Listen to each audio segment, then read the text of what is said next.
And you said if we keep the parasitic banking sector alive, the economy dies.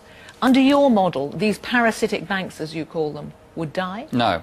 If you did that, what would happen, if you did a normal debt write-off, yes, the banks would have to be bankrupted, reorganised, nationalised and sold again later back into private ownership. I'm not arguing for nationalisation of banks permanently. But if you did this, they wouldn't need to be, because what they'd lose in loans, they'd gain in loan repayment. Their assets wouldn't change. But what would then happen, of course, is they actually make money out of the loans. So their cash flow would decline radically.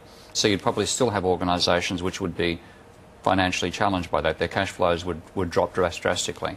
So the banks would still have difficulty. We still need to manage them in some fashion, but it wouldn't be a case of having to shut them all down, because fundamentally they're not just illiquid. Most of them, on current conditions, are insolvent.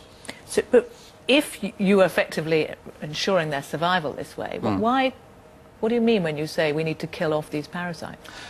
Banking behaviour can be positive when it provides investment funds for corporations and working capital and a small amount of money for consumption. That's the positive role of banking. It's become a negative role because fundamentally they're financing Ponzi schemes. They're giving us money to gamble on asset prices, but the money they're giving us to gamble with is actually what's causing asset prices to rise. And this behaviour has taken over the financial sector in the last 30 or 40 years. And this is really... That's the parasitic behaviour. And this parasitic behaviour, in a way, goes to the heart of your argument and your thesis about what has been wrong with the model of economics for decades. And you had... I mean, you talk about the instability there, which your argument is that actually instability is a good thing, or at least it can be a good thing. This is the classic argument for the non-orthodox economists have been making ever since Joseph Schumpeter, and that is that instability in capitalism is part of why it's creative. The instability that means that you have you can see a potential opening for a solid-state recording device over those kludgy old Walkmans, gets us to iPods and all the technological developments we've seen now that are actually part of Occupy Wall Street on a grand scale. That's a creative instability.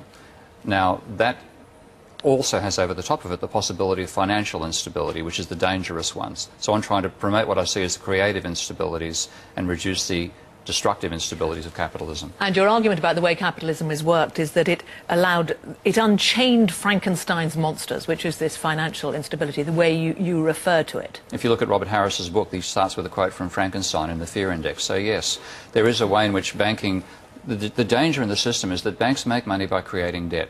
They always want to create debt, but most of us will decline the opportunity to take that debt on because debt's not a good thing. Having debt is an obligation. For example, mortgage, the meaning of mortgage is death contract in Latin. It's not a charming thing to be in. The only reason we take on more debt than we need is because we get persuaded that we can make a gain out of it by leverage speculation. And when that lets banks persuade us to take on far more debt than we should, which they've very successfully done in the last 40 years, largely under the cover of my discipline. OK, but you talk about banks persuade us to take on more debt. It sounds as though your model, which is that people's debts could be written off, would persuade them to do it all again. And that's why you've got to stop. You have to prevent the possibility of asset bubbles being financed by leverage again. OK, but so you're saying you wipe the slate clean. But take it, I mean, and the example is Greece. They looked at the figures, the EC task force that's going in to try to sort it out, and their quarterly thing said that there's 60 billion euros of outstanding unpaid taxes. Now that's effectively private debt that's owed to the government. And if, you know, those people, if it's wiped off. Well, that's, I mean, we're getting confused between private debt and sovereign debt, and also the very peculiar nature of the Greek taxation and financial system. But the Greeks wouldn't have the sovereign debt problem if people paid their taxes. The point is people who wouldn't pay their taxes. And you've got a sovereign debt problem everywhere else as well. I mean, America's got rising levels of sovereign debt. Why does it have rising levels of sovereign debt? Because the private sector is reducing its debt, having caused far too much to begin with. All this emanates across most of the globe back to a private debt bubble. Greece is rather an anomaly. If we actually focus ourselves upon the anomalies and analyse what to do in their cases, we're going to mislead ourselves with the rest of the system. Except, isn't it, because your argument has been, and you did have a bit of a eureka moment, a light bulb moment, which I think you identified to the 1 a.m. in the morning on a December morning back in 2005, when you looked at the private debt figures for Australia and growing exponentially, which you actually, I think you described as you wrote, and then you actually checked and thought, hold on a second, it is. Yeah, I'd written the word the debt has risen exponentially compared to incomes. in an expert witness case as a draft, and I thought I can't really get away with that as the expert. I'm not the barrister, I can't use hyperbole. So I dived in to check the data and thought it won't be quite exponential, so I'll need to modify it, but it's certainly been rising. That was in the back of my mind. I plotted the data and the perfect exponential curve from 1964 through to 2005, and I thought this process has to change. When it changes and debt starts to reduce again, we're going to have an enormous financial crisis. Somebody has to raise the alarm, and I'm probably that somebody. And you were called a tall poppy for doing so because you were going against the grain. Oh, yeah, yeah. Because people weren't taking account of private debt. They didn't think that it was necessarily important. They were worried about government debt, but not what individuals would take, rational individuals would take. And that's because economists have a mythical view of how money is created that basically sees banking as being an intermediary between people who are patient and therefore save money and people who are impatient and therefore want to spend money, and all you're doing is transferring spending power from the patient to the impatient so you can forget about the aggregate level of debt. All economists. Are you the only, I mean, you say, and when you read a lot of your material, it's very much you alone are clever enough to see this and the others aren't. No. I'm standing on the shoulder of a true giant, which is Hyman Minsky.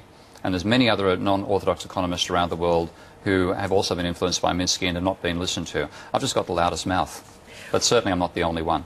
But you've referred to the sort of things won't change until progress occurs one funeral at a time when you're talking about economists. I was actually using an analogy from Max Planck, talking about physicists and explaining why he failed to convince his Maxwellian colleagues of quantum mechanics and finally abandoned the possibility of ever doing it and thought he just had to wait until each of them die off when the young kids come through who can cope with something as bizarre as quantum mechanics to understand the world properly. A similar thing applies in all sciences, but economics is actually probably worse on that front. And they are so wrong, and you are so right? They are so wrong, and they should know they're so wrong, but they don't know their own literature well enough to realise that they're wrong. But you do? I do, and so does a large number of non-orthodox economists. I'd say probably about 10% of academic economists would fall into the non-neoclassical camp. They'd be calling themselves either post-Keynesians or Austrians. There'd be some Marxists, evolutionary economists, and so on. We've been watching this deluded majority and being excluded and cut out and derided ourselves by that majority, knowing they're following a totally foolish vision of how capitalism functions. And ultimately, the only way you can convince the world that they're wrong is after they have caused a spectacular economic crisis, which they've done. So now we're coming out of the woodwork. We've been there for 40 or 50 years. And just a final thought. In your world view, in your view of how things are happening, can you see a politician bold enough to do what you think is necessary? Not yet. I would have hoped, if Obama had been elected in 2012 rather than 2008, it might have been possible because he could have seen, somebody with his charisma could have seen that. But unfortunately, I can't see anybody on the horizon right now. Steve Keen, thank you very much for coming on Hard Talk. You're welcome.